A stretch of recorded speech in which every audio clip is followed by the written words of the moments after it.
Well, happy Monday afternoon, everyone. This is our webinar on new data analysis on immigrants in rural communities, and this is brought to you by the Rural Family Economic Success Network, and this is hosted by the Aspen Institute Community Strategies Group. As a reminder, today's webinar is being recorded and will be available at our website, aspencsg.org, to share with your colleagues after today's event. I'm Travis Green, and I'm a program manager here at the Aspen Institute Community Strategies Group, and I'm joined by our executive director, Janet Topolsky, who will help answer questions and help facilitate the Q&A portion of the webinar. Say hello to everyone, Janet. Hello, everyone, and I also want to say, you said good afternoon to everyone, but if you're in the Pacific time zone, we're going to say good morning. All right, carry on, Travis. Yeah, and I'd also really quickly like to thank our colleagues Elise Hernandez and Kristen Feierabend, who helped us put together this series of webinars on rural immigrants in the United States. This would have not been possible without them. As I mentioned at the start, you can get a recording of this webinar as well as find out about other events and other tools and resources at our website, aspencsg.org. Please share this information with your colleagues. Our Twitter account is at AspenCSG, and we're using the hashtag #TheNewUs for this event and other events related to rural immigrants and our work. We're also on Facebook, and we love your stories about your work in rural communities and your work with rural immigrants. So send us those stories, your ideas, csg@aspeninst.org. A couple of notes about participation on today's webinar. Right now, everyone is muted. This minimizes distracting feedback and noise. If you have questions during the webinar, if you have clarifying questions, this is a data webinar, so we're going to be kind of going into the weeds. Go ahead and put those in your question box, and we will do our best to interrupt the presenters and say, hey, can you help us with this piece of information? If you have big questions, the whole last half of today's webinar is dedicated to question and answers. We will save those big questions for that period and give our presenters the opportunity to reflect on your questions. If Travis, if I could just say something, this is Janet again, everybody. Another thing we'd like you to be thinking about is we're gonna hear from our friends at the Carsey School what the data they've been able to uncover in the work they've done this year. The truth is a lot more mining could be done of data about rural immigrants. So if you have any ideas as we're going through this about the kind of data that could be useful in a practical way, useful to you in doing your work, jot that down, because we'd also love to hear from you. What data do you wish you had? Right? So just keep that in mind as we go through, and we'll collect those when we go into the Q&A period as well, or you can just email them to or put it in the question box. Back to you, Travis. Great, thank you, yeah. And if you run into any technical problems, we're going to do our best to manage and look through our email. You can send us technical concerns or issues at csg@aspeninst.org. So why are we focusing on rural immigrants right now? The Aspen Institute Community Strategies Group cares about rural communities and rural communities getting ahead. Well, and one of the reasons why we've taken this year-long focus on this issue is that between 2012 and 2014, immigrants constituted 31% of net new residents in rural communities. So they are a significant in terms of growth, population in rural communities. I think as you'll see on today's presentation, that they also face unique challenges compared to their native-born neighbors. We care about addressing rural poverty, and you'll see that this population has a disproportionately high level of working poor residents. So they are contributing to rural economies, but they're also more likely to face the challenges in our rural economies. And we've tried to capture everything about the data that we've shared this year, as well as the stories of rural practitioners doing incredible things to help these residents of rural communities get ahead in a webinar series. You can go and see all of those webinar presentations as well as the resources that we created to go with them at our website, aspencsg.org. So today's objectives, we want to share in its entirety this report that the Carsey School produced on rural immigrants in the United States. We want to dig into the data and answer your questions that this data report brings up for you. And we also want to highlight some information gaps. As Janet was mentioning, there's a lot you can know about this population. This is just the tip of the iceberg. So if there is something else that you want to know, flag that for us, and we can possibly include that in any future data analysis that we do together. So I'm going to turn it over to our report co-authors. First, we'll hear from Andrew Schaefer, who is a research scientist focusing on vulnerable families with the University of New Hampshire's Carsey School of Public Policy. His work focuses on poverty and the social safety net and women and work. Also joining us from the Carsey School of Public Policy is the Director of Research on Vulnerable Families, Beth Mattingly. Beth's work takes her from issues like refundable tax credits and SNAP to work understanding Hispanic poverty and inequality. So Andrew, Beth, thank you for joining us, and I'm ready to advance the slides as needed. Great, Travis. Thank you so much for having us. And thank you for that introduction. One of the things we wanted to mention, before we get started, is that we're very grateful to have had this opportunity to work with you guys at the Aspen Institute, and you guys have done a really great job of getting all this together and putting it into a place that people can use, and we're really thankful for everything that you've done. So I guess I should get started. The research report that we just recently released, I think last month sometime, is about immigrant and native-born populations in rural and urban places. And why don't you go to the next slide, Travis? So before I begin kind of talking about the findings from this report, it makes sense to talk a little bit about the data and some of the definitions that we use throughout this presentation. So the data for this project come from a U.S. government survey called the American Community Survey, and this survey is conducted and questions are asked of about 1% of all households in the United States every year. And for this project, to increase the accuracy of our estimates, we combine a 5-year sample of that data. So the time period for this project refers to the 2010 to 2014 time period. And so moving on to definitions, we use kind of a lot of terms throughout the brief. One of them are immigrants and native-born population. Immigrants are all those who are born in another country regardless of their citizenship status, and native-born population is pretty much everybody else, so all those people who are born in the United States. We also break those two groups, or we break immigrants further down by citizenship status. So citizens are those who have gone through the naturalization process, and non-citizens are those who have not done that yet.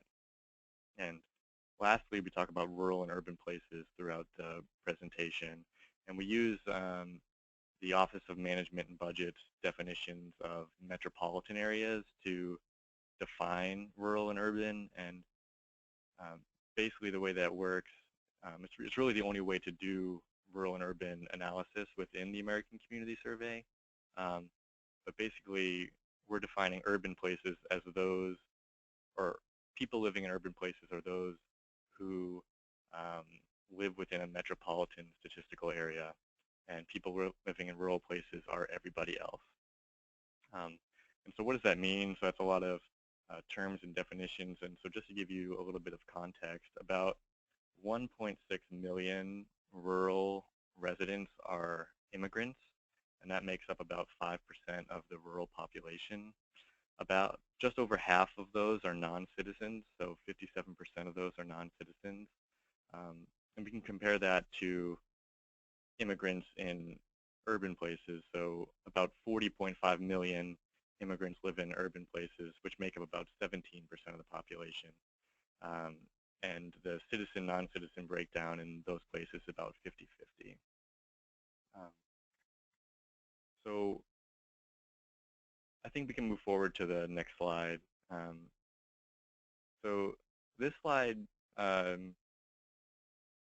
just to talk about the structure a little bit, because most of the slides are going to look similar. We have 4 columns here, one for rural immigrants and rural native born, and then the other 2 for urban immigrants and urban native born. We show the age structure of each of these places in this slide, and we break age down into 3 categories. So children under age 18, adults age 18 to 64, and seniors age 65 and older. And each of the columns add up to 100% of the population in each of those groups. One of the things that we notice right away is that immigrants in rural and urban places are far less likely to be children compared to their native-born counterparts, and they're far more likely to be in this working age population.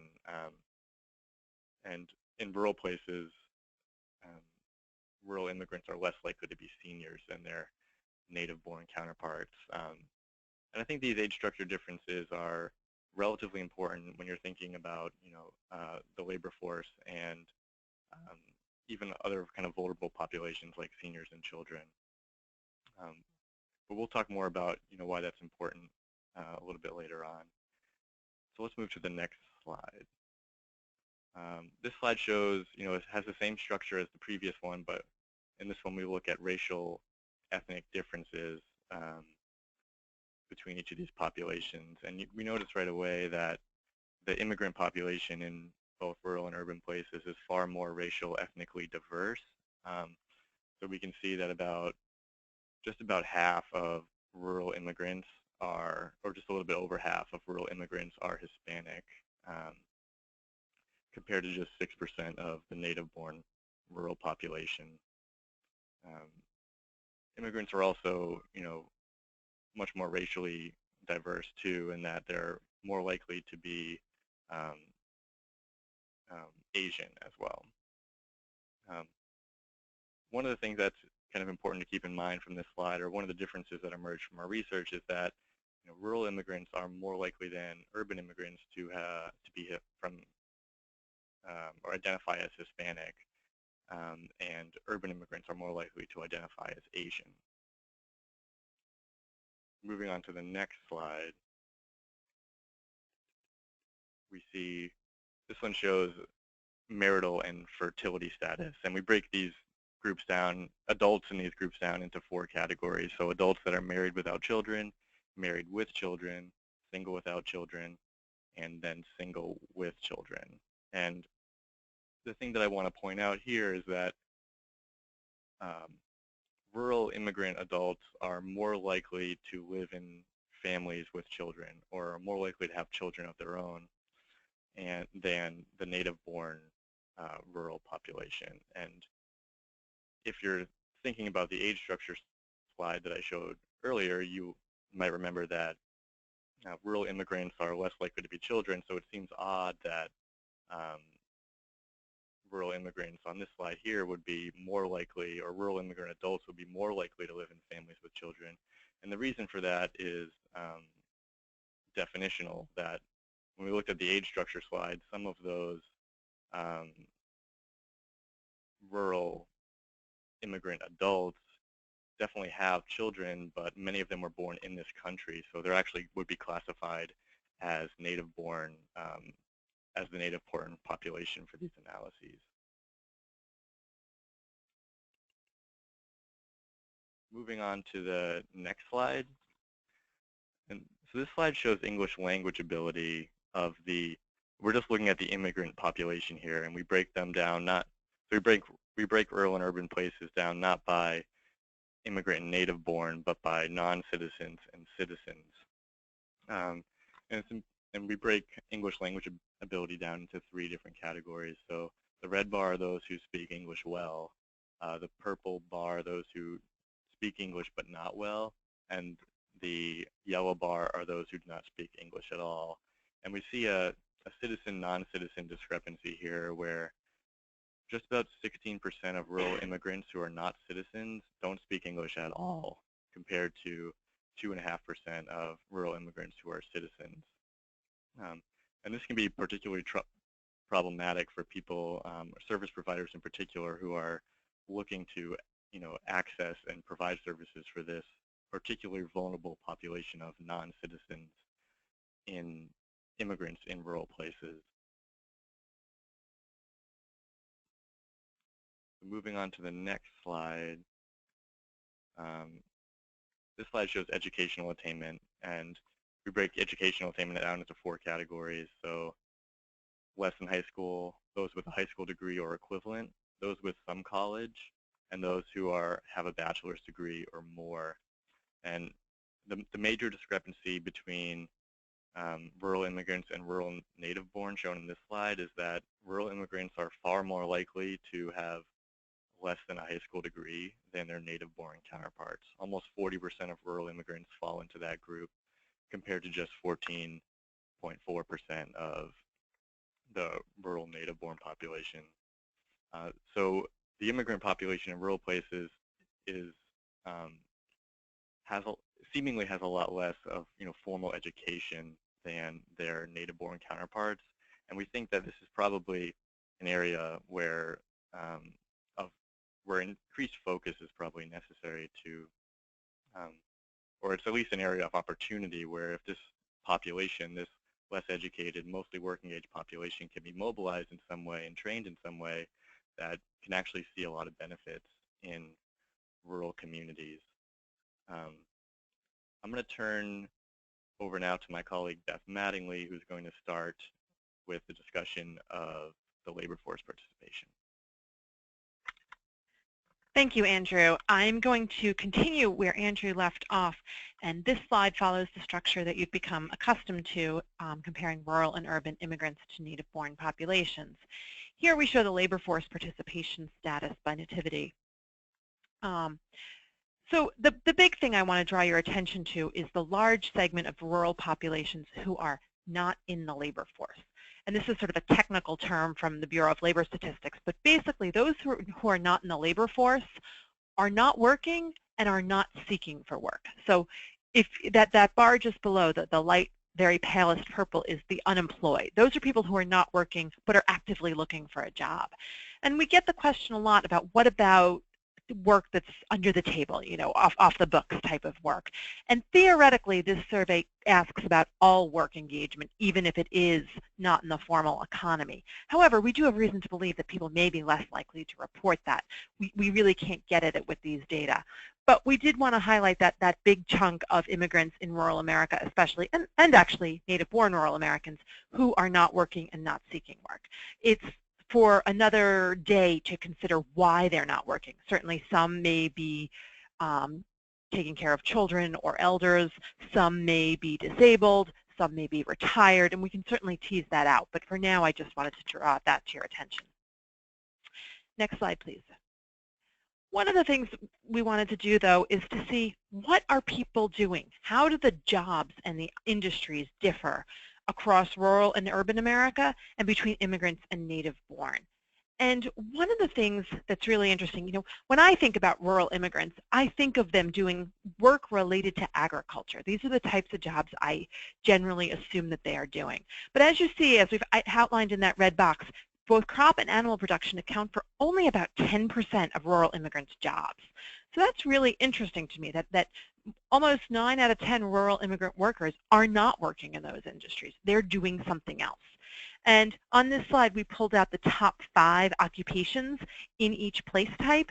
And the other thing that was really striking to both Andrew and I is how much similarity there is. 3 of the 5 industry classifications are the same for rural immigrants, rural native-born, urban immigrants, and the urban native-born. Those are restaurants and other food services, construction, elementary and secondary schools. Now, of course, the largest group for each are other industries, and those may differ further, but this gives you a sense of the top top 5 where people are most heavily concentrated. Next slide, please. So one of the things you heard earlier when we were introduced is that we're really interested here in understanding poverty and who's struggling to make ends meet. And there are 2 takeaways. This slide, again, follows the same structure, comparing rural and urban immigrants to the native-born.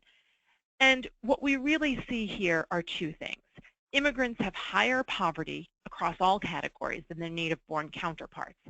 And rural poverty is generally higher than urban poverty.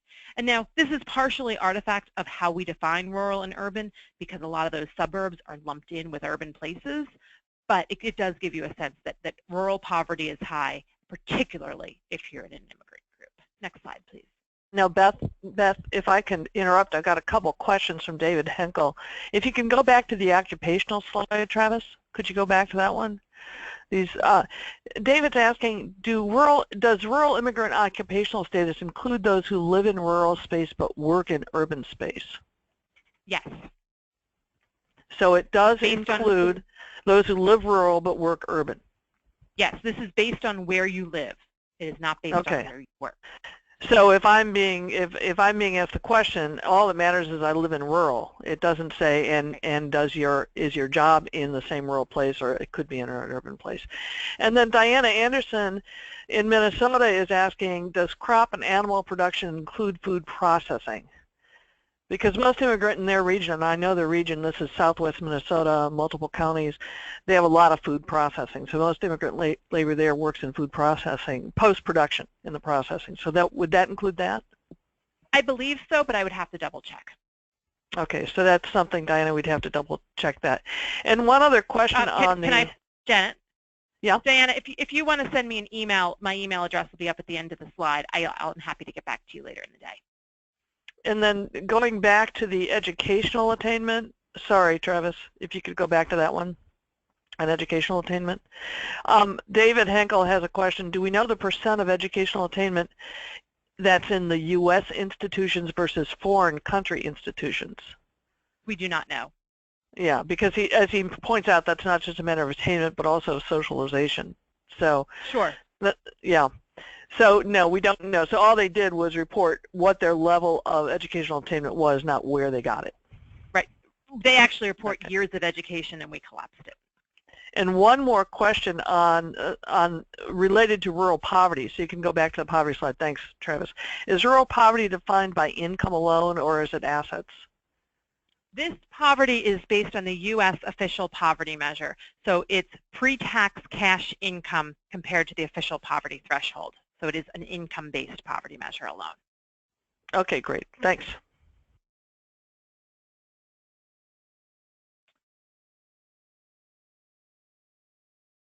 Okay, so if we can go to the next slide.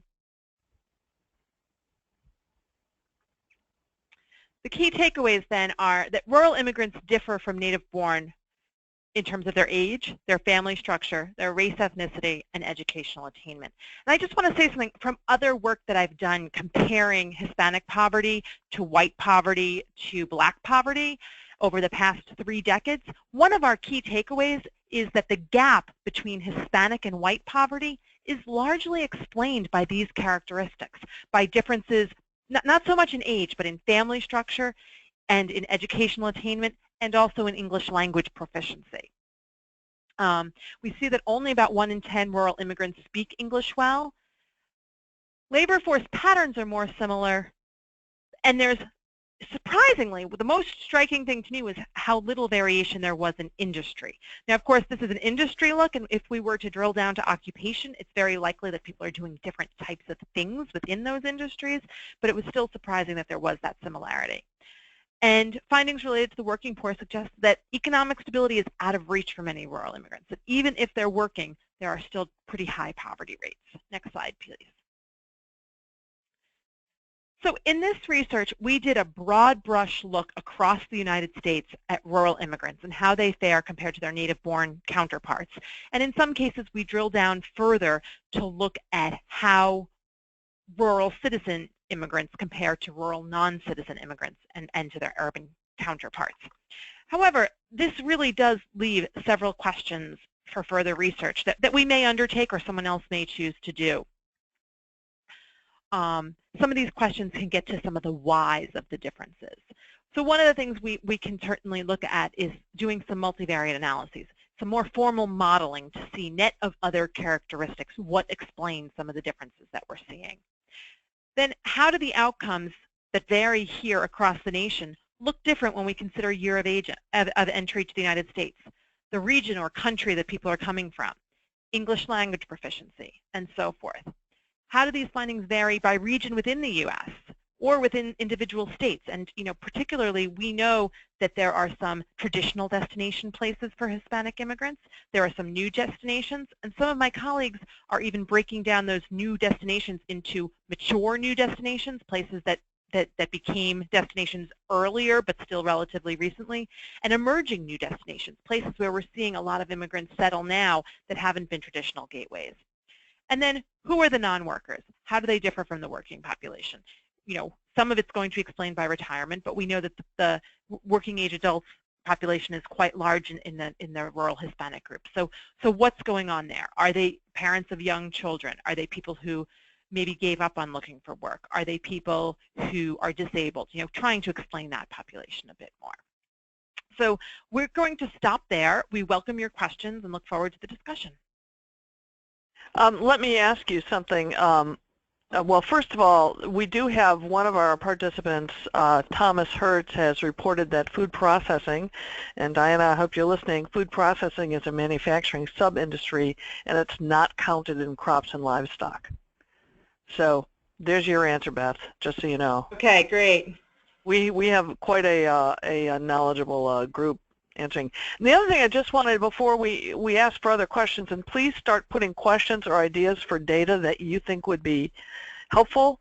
Start loading the question box so we can ask Beth and Andrew more questions while we have them on the line. Did we miss one of the poverty slides? Did you do the? I was so involved in looking at the questions I may have missed. Did you actually do the poverty by work, nativity, and metropolitan status? We did do that one. We had two. So we had one that looked at rural immigrants to rural native-born, and we had a separate one that looked at, within immigrants, the citizen, non-citizen. It's roughly the same story. I'm more asking, did we skip a slide in the presentation while I was in the middle of answering questions? That's what I was asking. Did we do the one? I think we skipped one inadvertently, but the story's the same. Was it the working poor one? Because I think it's worth putting that one back up if we didn't get to it. Since Let's go to the previous one, if that's okay. Go to the previous one, Travis. Okay. Roughly the same story. This is the one I talked about at length. And then if you go to the next one, it tells the same story for citizens and non-citizens. A little more exaggerated. Okay. But so, you see, both of these, you see the full-time working poor, the non-citizens have a dramatically higher poverty rate than the citizens. And, they're not going to get the same job protections in many cases because they aren't working. They're much more vulnerable, so they're not working in so-called good jobs. Many of the citizens aren't, but they're certainly a much more vulnerable part of the workforce.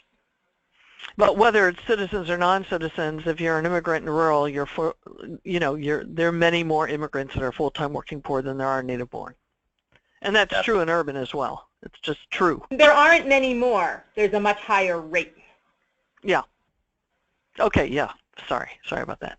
Okay, so we've got a few more questions. Thanks, Travis, for going back there. Elena K. Scheiss wants to know, is there any way to separate refugees from the broader set of immigrants? Immigrants resettle more or less by choice, whereas refugees flee from some particular issue within their home nation. The only way we can sort of proxy that is looking at year of arrival and country of origin. There's no refugee question. Oh, right. So in other words, if you know a lot of refugees came from Somalia in year X, in their Somali, and they're in the middle of Wisconsin, you likely know they're refugees. Right. If I did that analysis, I would create a variable that said that I called likely refugee because we can't know for sure. Right. Do we know anything about the average length of occupancy in rural areas? In other words, are these highly mobile populations or are they generally static? We could look at that. We haven't. Mm-hmm. Okay. A follow-up there. I believe you guys did look at the length of time immigrants have been in the country, and you found that at least not occupancy in rural areas, but that immigrants that live in rural areas have lived in the United States on average longer than immigrants living in urban communities. Is that correct? Yep, that's correct. That's correct. It just doesn't tell us how mobile they are within the United States. Got it. So the immigrant tenure in place is higher in rural than it is in urban. No, the rural immigrants have been in the United States longer than urban immigrants, but we don't know. Oh, but maybe not in that particular community. Exactly. Okay. All right. So go ahead, Andrew. Sorry. I think one hypothesis for why that would be is that many immigrants start in urban places and then go to rural later on. Mm-hmm.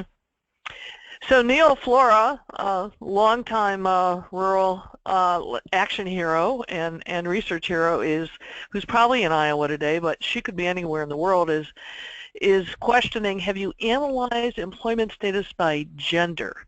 Food processing probably employs more immigrant women than farm work. And many immigrant women run small businesses out of their home, from making tamales to house cleaning. Is that activity picked up in the survey? So the gender question is home business. Neil, I don't know if you mean formal business or informal business. She might mean either. So what can you say about those two things? We have not looked by gender, but certainly could. In theory, those types of activities should be picked up under self-employment in the survey. My suspicion is that a lot of it isn't, that there is a lot of underreporting. Mm-hmm. Because of fear of being, detected, tracked down, et cetera? Mm-hmm. Okay. Especially, so, I think that fear is increased because the ACS is considered a census survey, so it is compulsory, and they make sure that people know that. So, and I think that might, increase some of that fear as well. The ACS, meaning the American Community Survey, on which this information is based, correct? Correct. Yeah, that's why they have about a 99% response rate. Mm-hmm. Hey, I was even surveyed by them one year, or a number of years actually. Okay, so what Diana Anderson again is asking, what might documented versus undocumented status play for those not employed? It probably plays a huge role. Unfortunately, there's no way to get at documentation status. There have been a number of scholars who've written algorithms to get at the likely undocumented. We have not gone that route for this analysis, but I would think it plays a large role, not only in employment status, but in if undocumented workers are employed. Again, they may not report that employment. Mm-hmm. Mm-hmm. Tufen Ball is writing in and asking, since your title of the study covers economic characteristics, I want to ask, do you have any findings on the revenue of immigrants per hours or week? No. Is it possible for that? Can that be produced? For a national hourly income kind of measure? There are probably some proxies we could produce. I'd have to look into it. Mm-hmm. Mm-hmm. So those are all the questions we have right now. Unless there are more, go ahead and type them in. Those are, oh, here we go. I knew there'd be another one. Any idea of the urban-rural breakdown in relation to the tax revenues generated? I assume not, but is that something that could be done? Yes, in fact, the source of data I would use for that is some data that the Brookings Institution puts out through their tax model, where you can get zip code level data, and then you could aggregate it up to the different rural and urban places. We haven't done that, but that would be probably the best way to go about that. But that wouldn't be by immigrant or non-immigrant, correct? No, we could take a proxy from the CPS using the census's tax modeling, or use simulations for the ACS, TaxSim or TRIM from the Urban Institute, But those are not actual taxes paid. Those are modeling programs. So they would give us an estimate, but they're not perfect.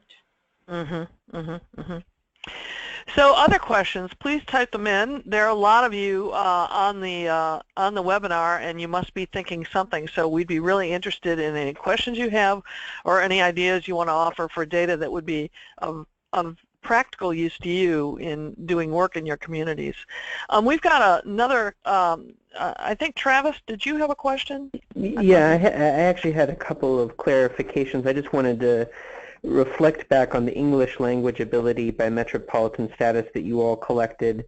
It looks like about 60% of rural non-citizen immigrants speak English well, and 90% of citizen immigrants speak English well, meaning that 40% don't speak English well if they're non-citizens, and about 10% don't speak English well or don't speak it at all if they're citizens.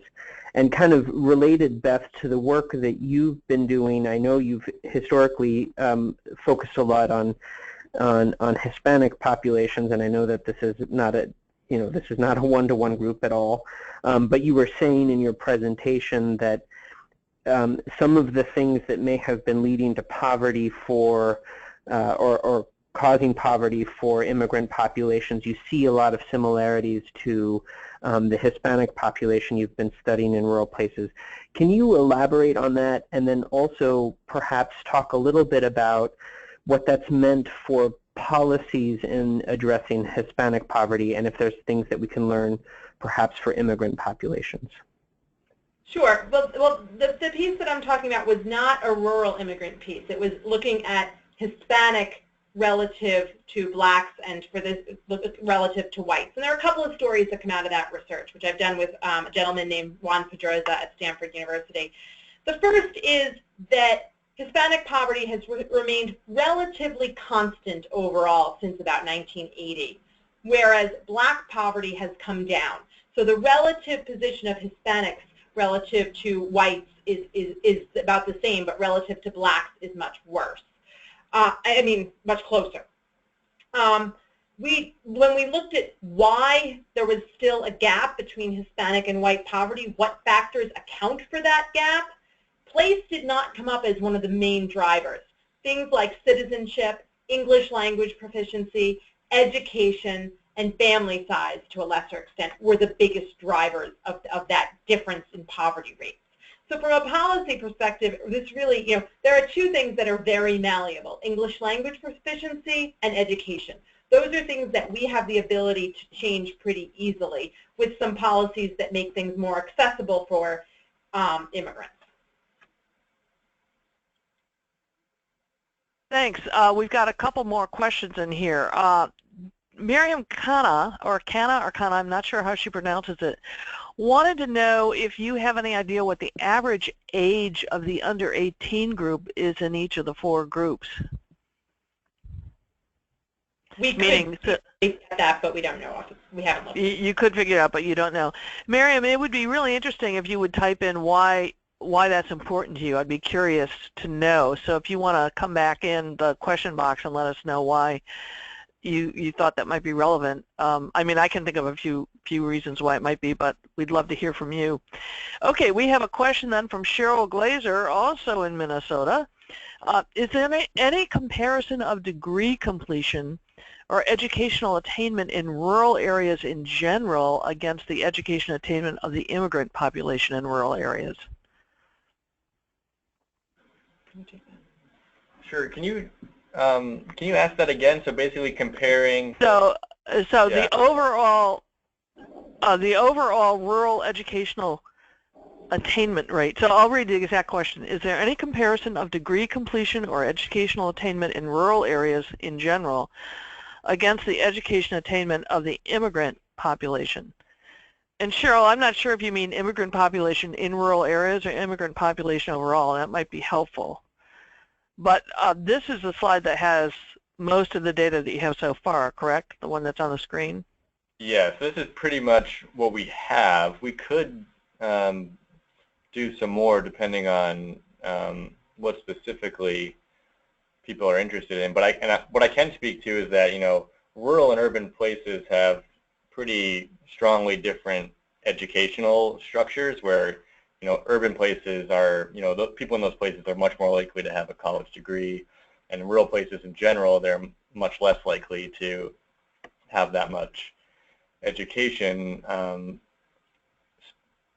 Talking about degree completion specifically, one thing that I can mention between rural immigrants and rural native-born is that within that top group, that college graduate group, we did one piece of analysis that we didn't include in the report. We did find that the native-born population in rural places was much more likely to have an advanced degree, so something past a bachelor's, than their immigrant counterparts. I'm not sure if that answers the question, but I think that's basically what we have on education so far.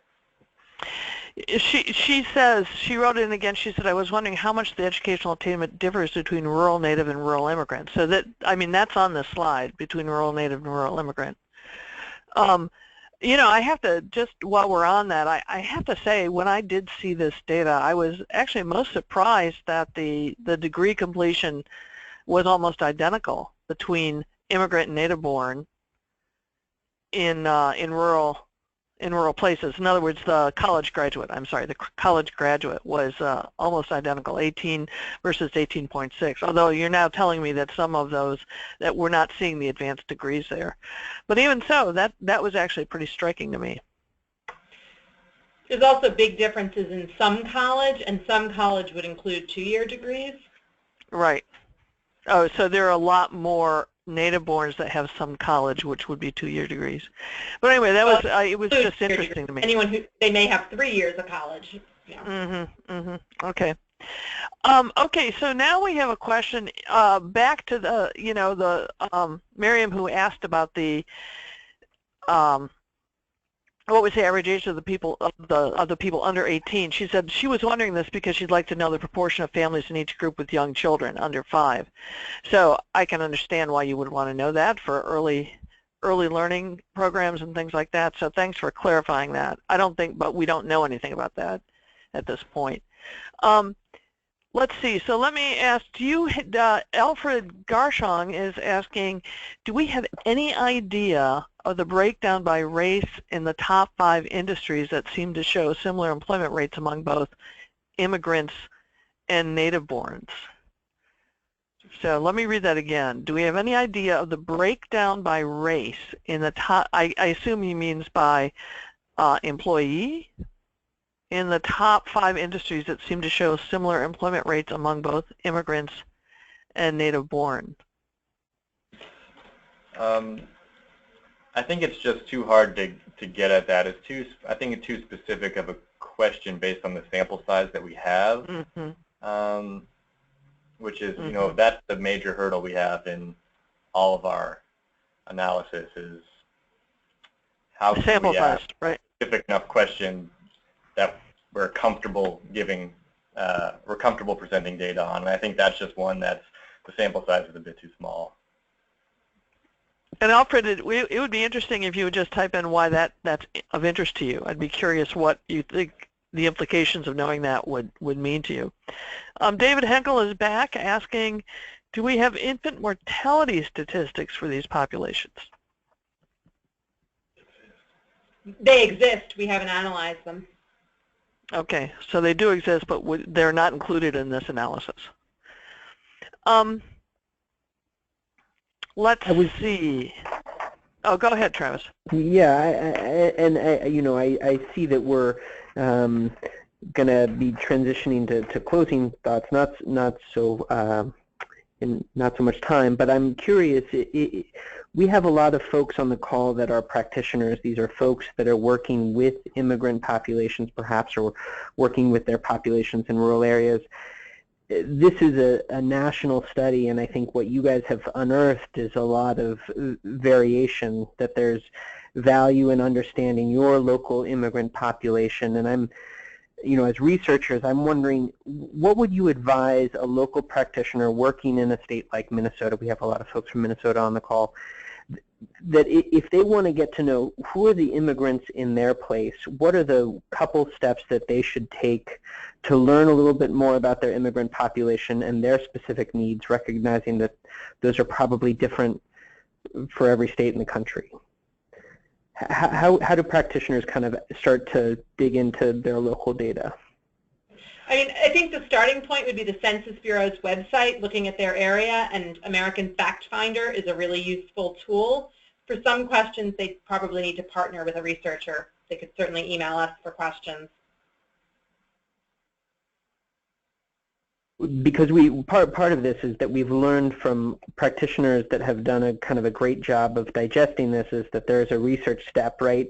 And a lot of us don't necessarily have research skills, but there's a need to know more about this population, because if you were to just take this data right now that's broad and about the whole U.S. and start to do work in your community based on that, you may miss something very important about your immigrant or your refugee population. Right, and I will mention that, Travis. I'm glad you brought that up, because if you've participated in or in any of the other webinars we've done, or you can go and listen to them again, and we'll give you that website, where we really featured some stories, about 6 different stories from practitioners who are doing work with rural immigrants. But many of them have done work to sort of study, to partner with someone or to sponsor a study of the immigrant populations in their area before they decided what they were going to do. So that's one thing. The other thing is, and we're going to be releasing within the next few weeks a short video. We had a public event here about the new us here at the Aspen Institute in DC. We had a public event that our Carsey friends joined us for on October 6th, and we put together about a 12, 13-minute video about the reality of sort of really, as practitioners, beginning to work with rural immigrant populations, and that includes practitioners from Southwest Minnesota and from California. From Colorado, who both said almost immediately, we had to work with the immigrant populations and help them get ahead economically. We had to go out and start talking to immigrants. You know, even though we had the data, we had to go out and really start talking to people. What were the barriers they had to move first for them to get ahead? So that's a really important thing. It's going to be a big message in the video that we're going to be releasing soon that some of you may be able to use, and we'll send notice of that to everybody. But you can also go back and look at some of our other webinars to see what some other programs have done. We have another couple questions, and I think we have a little time, Travis. Well, David Henkel has a suggestion. He says, I suggest that you move beyond the census, perhaps by connecting with school districts and interfaith organizations to relate to immigrant populations and parishes. Yeah, the latter, the interfaith organizations, is a great way to get to connect to immigrant populations and do some of the sitting down and talking. That's true. But he said connecting with school districts. And I know that you can sometimes get data about, definitely about rural youth and about, you know, how many families are in a community by families with children by going to school districts. Beth or Andrew, do you have any comments on the school district idea? I think for a partnering on the ground, that's a great idea. And there are some data that are collected at the school district level. I'd have to look again to see what might be useful, but it's the civil rights data collection. Mm-hmm. Mm-hmm. And David did mean that as a suggestion for practitioners, not for you guys, Beth and Andrew. Right. No, but I'm just saying there are some resources. Yeah. Jan, go ahead. Sorry, I don't interrupt. Also, the data that we presented for this project really is a national snapshot, but with a 5-year sample like we use, many of these analyses are less specific analyses can be conducted for school districts. The ACS is a district-level data set, so it's possible to do some rural immigrant district analysis, but sample size again is the constraint. Mm-hmm. And we heard back from Alfred Garshon. You remember Alfred asked a question about, did we have any idea of the breakdown by race in the top 5 industries that show similar employment rates among both immigrants and native-borns. And he wrote back why he asked the question, because he said, I'd like to know whether a lot more Hispanic immigrants are into construction than other ethnic racial groups. This is because I hold a hypothesis that it seems to be an industry that is more open to undocumented immigrants than other industries. And I don't know, Andrew or Beth, are you aware of anyone who's studied industries that tend to be the employment locus for undocumented immigrants? I haven't. Not off the top of my head, but I know that it has been studied somewhat. Yeah. Okay. Travis, do you have any other questions, or if there are any final participant questions, please get them in now, because we're going to be closing down in a few minutes. I don't have a question, but I had a thought as we were talking here. We haven't touched on, I think, a really important area, which I suspect is important for immigrants, of health, especially given that a lot of undocumented immigrants are ineligible for health insurance on the health exchanges, so that this population likely has a much higher uninsured rate, although I don't have the number in front of me. Can you all say, Andrew, Beth, anything about health? I mean, I know the census doesn't really get to that, or the American Community Survey doesn't get to that, but have you seen anything from CDC that talks about the health of immigrant populations? Health is really, health as a construct is a bit beyond what we did here. I can talk about health insurance though, because we did a few analyses about comparing health insurance between rural immigrants and the rural native-born, but we didn't include them in the final report. And I think your point was exactly right, that immigrants in both rural and urban places are far less likely than the native-born to have health insurance, and that discrepancy increases quite a bit when we look at just immigrants by citizenship status. There's a vast research on Hispanic immigrant health, and interestingly, the big finding is something called the Hispanic health paradox, in that, in general, Hispanic immigrants have better health in the U.S. than their socioeconomic status would suggest. However, the longer they're here, the less good their health is. So it seems like as they assimilate into our country, their health actually deteriorates. That's a broad brush overview of a very rich and deep literature. Well, we could have a whole another hour discussion on why that might be. We do have another we have from Sherry Warren has said, related to the health topic, is there any info about the use of federally qualified health centers, rural and or urban? I assume she means by immigrants. I doubt that we have that, right? Yeah, we don't, don't have that. So the health centers themselves would have to be collecting that data. I think so, yeah. Yeah, so the health centers might have to report that data. If they're federally qualified health centers, they probably have to report that data to the federal government, but it's not available in the ACS data. I'm not sure where it would be. We haven't looked into it. Yeah, my guess is it's a proprietary database you probably have to ask for permission to use. That'd be my guess. I would guess, yeah. Academic researchers can maybe get access to it. People like you guys. Yeah. Okay, thank you, Sherry, for asking that. And she thanks us as well. She just wrote thanks. So I think that's it from here. Travis, do you want to take us on out? Sure. Well, Andrew, Beth, thank you for joining us. We've been big admirers of the Carsey School's work, especially around rural data, and we're so happy that you've kind of helped us shed a lot of light on this growing population in rural communities, and how practitioners can start thinking about addressing the unique needs, challenges, and opportunities of this group of rural residents. And I'd encourage folks, if you have additional data questions, reach out to Beth, reach out to Andrew. We will be partnering with them for another year. We're excited about that, and have other data reports to highlight about rural communities in the U.S. And hopefully as well on immigrants in rural communities, because this issue is certainly not going away. And I want to thank you all for being here. I want to thank the Annie Casey Foundation for their continued support of the rural family economic success work that we do, as well as the work that they're supporting at the Carsey School. We would really love to hear what you think about today's webinar. When we're done with the webinar, there'll be an opportunity to take a quick survey. Please take a minute and complete that so that we know how we're doing. You can see videos from past webinars, download webinar resources.